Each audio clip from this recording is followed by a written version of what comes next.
Calaroga Shark Media.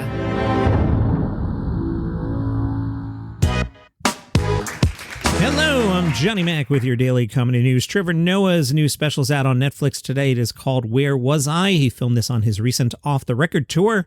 In Where Was I?, Trevor Noah shares his comical experiences from his recent travels, which range from foreign national anthems to varying cultural norms. This one was filmed at the Fox Theater in Detroit. It is Trevor's fourth for Netflix. He had one just last year. I'm looking forward to watching this one. I should be able to get to it tonight. Comedy.co.uk reviewed Trevor's recent 3 nights at London's Millennium Dome. They write, it's not unusual to encounter a comedian who's as funny in their off-the-cuff moments as they are in their prepared routines. What's more unusual is that the comedian is funnier in their off-the-cuff moments.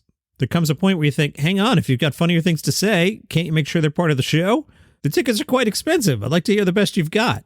The website writes, the main body of Trevor Noah's show is absolutely fine, passable. Certainly not anything you'd actively recommend to friends or something that justifies being staged in one of the country's biggest comedy venues. He talks about airlines and frustrating customer service situations. It's all roughly the same quality, absolutely fine. Towards the back of the show, he opens up the floor for a Q&A session. It's here that he displays a talent that starts to explain the hype. He's great, funny, interesting company in those moments. You wish he'd more carefully filter his touring material, though. I wonder if it's just not appealing to people who usually consume British comedy? We'll see. Pete Davidson has announced his second Netflix comedy special, this one with the fun title Turbo Fonzarelli.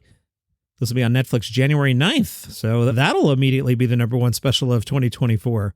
In Turbo Fonzarelli, Pete Davidson reflects on what it means to grow up and turn 30, as well as discussing love, life, and living in the woods. USA Today caught up with Matt Rife's recent show at Off the Hook Comedy Club in Naples, Florida last Thursday. Matt Rife said, I did want to make sure I mentioned at the top of the show, though, if anybody has come here to a comedy show at a comedy club with the possibility of being offended by a joke, we've arranged a safe space for you. It's located right outside that exit door. Go see yourself out. No one's going to stop you.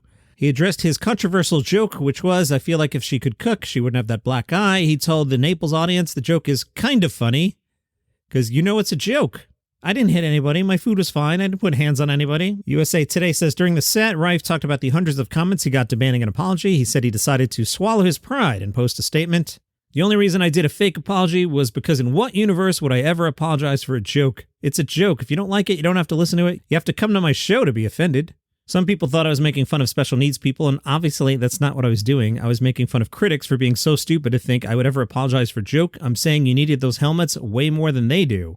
Then Matt talked about his alleged beef with the 6-year-old boy on TikTok. He told the audience, know you're doing the right thing if you are, and just live your life. Everybody wants to be miserable on their own, and teach your kid how many planets have rings around them. USA Today writes, with the comedian saying the awkward part of the show is now over, his set turned to the format that his 18.2 million followers on TikTok have come to know and want to be a part of, from finding grandmothers hot to rebranding certain negative words to be positive.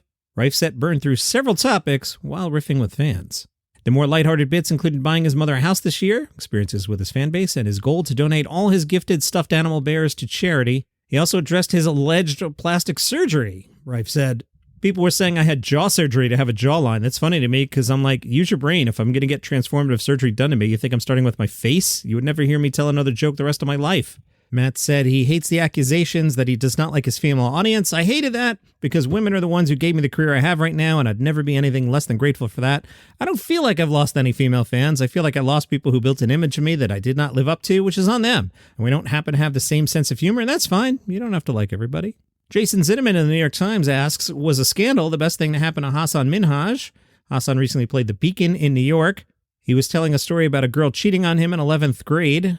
Hassan then turned to the audience and said, don't fact-check me. That got a good reaction. He then joked, I had to go head-to-head with one of the most dangerous organizations in the world. I'm talking about a white woman with a keyboard.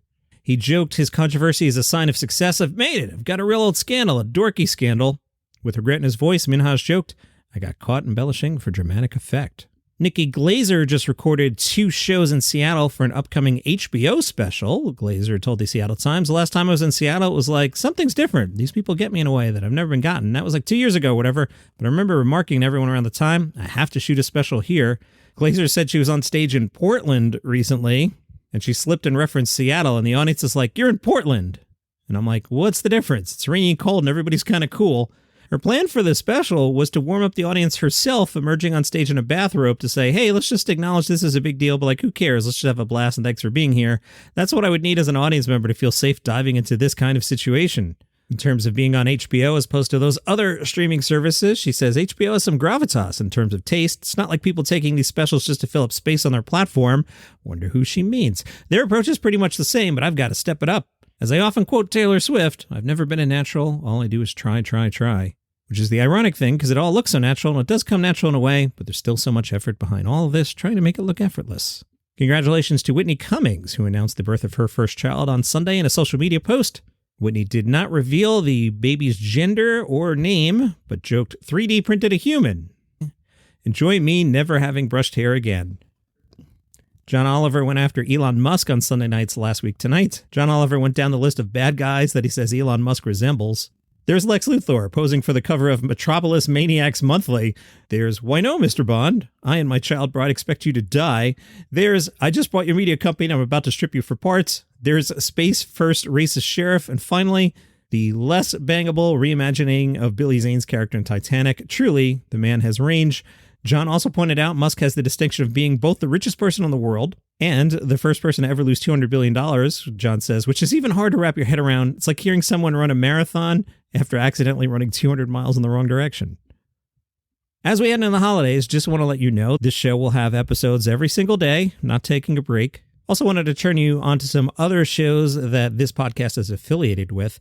Check out Murder Weekly. We've been doing the 12 Days of Christmas. So it's 12 Christmas-themed murder episodes. I've been writing for that, and I've been shoehorning in references to snowmen and ponies named Snowflake, just trying to Christmas it up. But I enjoy the episode Grandma Got Run Over. That'll be out this week. So that's Murder Weekly. On Ghost Scary Stories, we've been doing the 12 Ghosts of Christmas. That's a lot of fun. Romance Weekly, also doing 12 Hallmark movie type stories. Also over on 5 Good News Stories. I don't plug that enough. I host that, you know. So that's 5 stories, all of them good news. If you want to check out 5 Good News Stories, the number 5 Good News Stories. And Taylor Swift has been in the news a lot, so let me do a cross plug for Taylor Swift today. Wherever you get your shows, I checked out Leo Reich's new special on HBO, and I liked it just about as much as I thought I was going to, which was not very much. It was quote-unquote better than I thought. I just didn't care. I wasn't making a connection with the comedian. He did have one good joke, which was he says he's bisexual, which means I'm 90% gay and 10% absolutely committed to proving my year 7 bullies wrong. That got a good chuckle out of me. I hung in there another 5 or so minutes, and I was just like, I'm not feeling this one.